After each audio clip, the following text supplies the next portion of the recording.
Feel the waves cut through me, hypnotized by the sounds I'm breathing in. Hold tight, hold tight, chemicals collide. Hold tight, hold tight, hold tight. Dripping lights paint the skies, all because of you. Dripping lights paint the skies, only you can make me move. You can make me move. Can make me move. You can make me move. Can make me.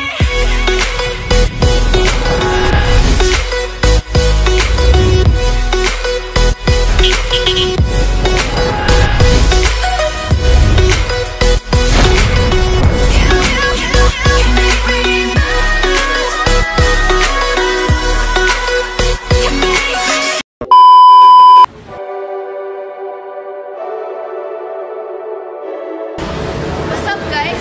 Today's video is about the coverage of physical science. The first topic is nuclear fusion. Nuclear fusion is the reaction in which two or more atomic nuclei are combined to form two or more atomic nuclei and subatomic particles. An example is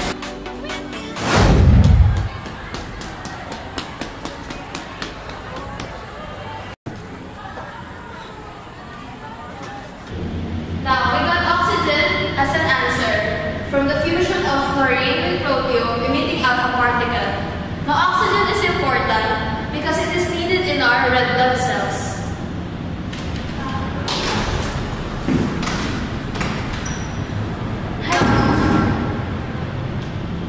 She's a great example of what lack of oxygen looks like. What? Sorry, ma'am?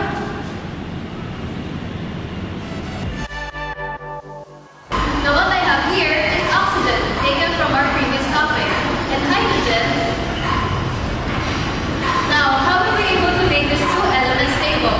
We will use the Lewis dot structure. With hydrogen, we will multiply 2 by 1, which is equals to 2. And now with oxygen, we will multiply 1 and 6, which is equals to 6. When you add them both, it is equals to 8. Valence electron, which will be used to stabilize both of these elements and make a brand new element, which is H2O, most commonly known as water. We will now use oxygen in our next topic, which is Lewis dot structure. Lewis dot structure are diagrams that show bonding between atoms of a molecule and the lone pair of electrons that exist in a molecule.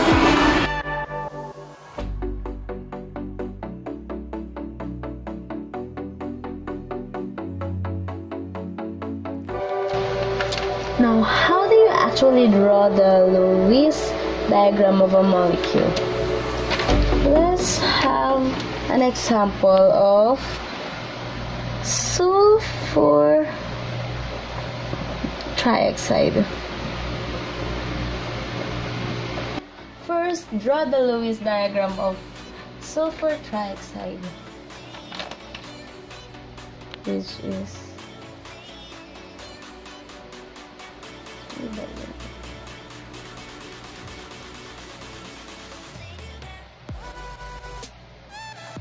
and then count all the valence electrons.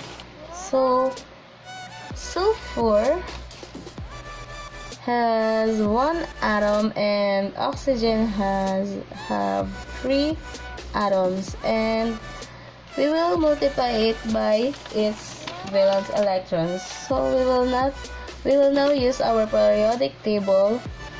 So let's find the sulfur here and oxygen. Oh, there you are. Sulfur and oxygen it was on the same group, which is 6. So their their valence electrons is 6. And then we will count the valence electrons. Now 6 times 1 is 6, and 6 times 3 is equals to 18. So now we will sum it up with 24 valence electrons. So now we have 24 valence electrons. Now, determine the central atom. So, we have 3 oxygen, and our central atom is sulfur because it has only 1 atom. Sulfur is the central atom because sulfur is the central atom because there is only 1 sulfur in the molecule. So we write the sulfur in the middle with the 3 oxygen atoms all around it. We started with, so now let's determine. Now draw the single bonds to the central atoms. This one, and then 1, 2,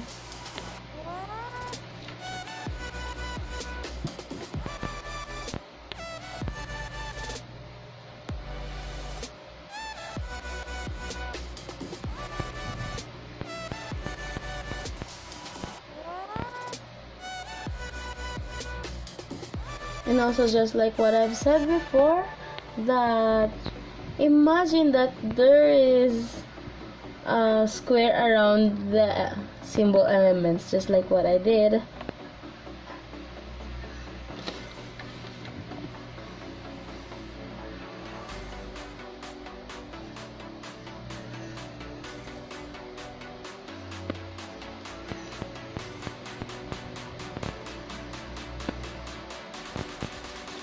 So now, we started with the 24 electrons and we have used 6 electrons to make the 3. This means that we have 18 valence electrons remaining. Now, put these remaining 18 valence electrons on atoms as lone pairs and count by 2s when adding them to make it easy. That's how we... Now that's it. This one. That's it. We've now used up all of... That's it. That's it. We've now used up all of our valence electrons. So step 5. First, pause this video and check to see if any atoms does not have an octet or duet. Only this one. Yes, sulfur is not yet stable because it only has 6 valence electrons. So what can we do to make it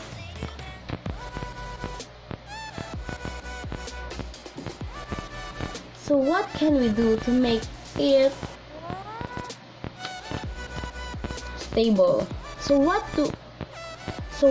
we do to make it stable? We cannot just give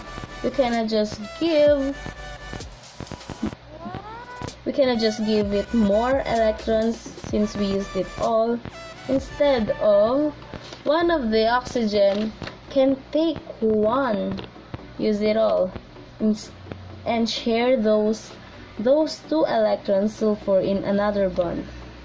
The double bond between the oxygen, the double bond like this, the double bond